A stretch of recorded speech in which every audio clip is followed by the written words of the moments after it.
2026 में अभी गेहूं मत बेचना, गेहूं के रेट 4 गुना बढ़ने वाले हैं। क्या आप भी इसी तरह की वीडियो देखकर सबकी बातों में फंस जाते हैं? लेकिन हकीकत में ऐसा नहीं है। चाहे आप मध्य प्रदेश, यूपी, बिहार, राजस्थान या कोई भी राज्य से हो और आपने गेहूं की शरबती, लोकवान, मालवा शक्ति, सुजाता, 303 या फिर कोई भी वैरायटी लगाई हो, गेहूं के रेट इस बार मुनाफा देंगे या होगा किसानों के लिए घाटा? तो सबसे पहले आप ही कमेंट में बताएं आप किस राज्य में गेहूं की खेती कर रहे हैं। हम आपको आपके क्षेत्र के अनुसार मंडी रेट की संपूर्ण जानकारी बताएंगे। और हाँ, इस वीडियो को एक लाइक जरूर कर दें।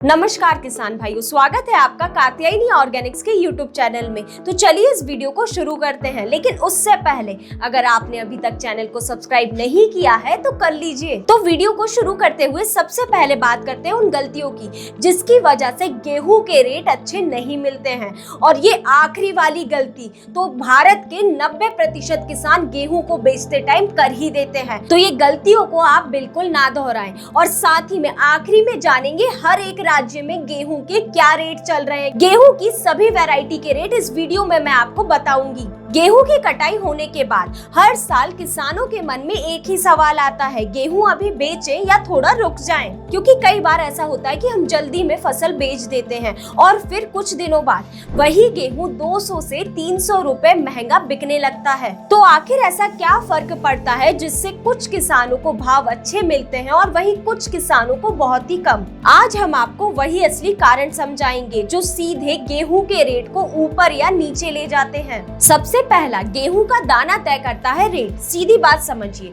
गेहूं का दाना जितना ज्यादा भारी और चमकदार रहेगा मंडी में वह उतना ही अच्छा माना जाएगा, उसके रेट ज्यादा ही मिलेंगे। और वहीं हल्का सिकुड़ा हुआ पोचे दाने हमेशा व्यापारी को ये संकेत देते हैं कि क्वालिटी सही नहीं है। और जहां क्वालिटी कमजोर वहां रेट अपने आप ही नीचे चले जाते हैं। वहीं दूसरी, अब एक छोटी सी लेकिन बहुत बड़ी गलती, कई किसान गेहूं की कटाई के बाद वही गेहूं को सीधे बोरी में भरकर या ट्रॉली में भरकर मंडी ले जाते हैं, जिसमें भूसा, धूल, मिट्टी, टूटे हुए दाने भी शामिल होते हैं। जिस वजह से व्यापारी क्या करते हैं, उस गेहूं को मिक्स क्वालिटी का मानकर सीधे कम रेट लगा देते हैं। लेकिन अगर वही गेहूं साफ सुथरा और अच्छा छटा हुआ हो तो व्यापारी आपको बेहतर रेट देने के लिए हमेशा तैयार हो जाते हैं। तीसरी गलती, अब बात करते हैं उस फैक्टर की जो दिखाई नहीं देता है लेकिन नुकसान सबसे ज्यादा करता है। मंडी में व्यापारी दाने को हमेशा मशीन से चेक करते हैं और अगर दाने में नमी लिमिट से ज्यादा निकली तो दो चीजें होती हैं,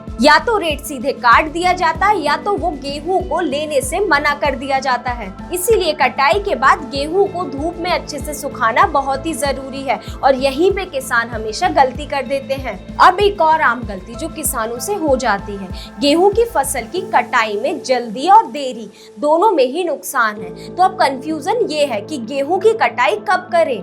अगर आप गेहूं की कटाई समय से पहले कर लेते हैं तो बालियों में दाना भराव सही से नहीं होगा। और वहीं अगर आप गेहूं की कटाई देरी से करते हैं तो दाना हल्का और दाने का रंग भी खराब हो जाएगा। तो सही तरीका क्या है? जब बालियों में 80% तक दाना भराव हो जाए, यानी कि बालियां लगभग पूरी तरह पक जाएं, और जब ये बालियों में अगर आप दाने को हाथ से दबा कर देखें तो अगर आपको ये दाना थोड़ा ठोस लगे तभी आप कटाई करें। यही स्टेज पर की गई कटाई सबसे ज्यादा फायदा देती है। अब आखिरी और वो सबसे बड़ी गलती की जो किसान हमेशा कर देते हैं कि सब गेहूं बेच रहे हैं तो मैं भी बेच देता हूँ, और यही सोच सबसे बड़ा नुकसान कराती है। जब मंडी में एक साथ ज्यादा गेहूं जाते हैं तो रेट अपने आप नीचे आ जाते हैं। लेकिन जो किसान थोड़ा इंतजार करते हैं या सही समय पर बेचते हैं वही असली फायदा उठाते हैं। तो अगर आप ये 5 चीजों को गेहूं की फसल को बेचते टाइम ध्यान रखते हैं तो निश्चित ही आपको रेट अच्छे मिलेंगे। अब सबसे जरूरी जानकारी, गेहूं के रेट किस राज्य में कितने चल रहे हैं,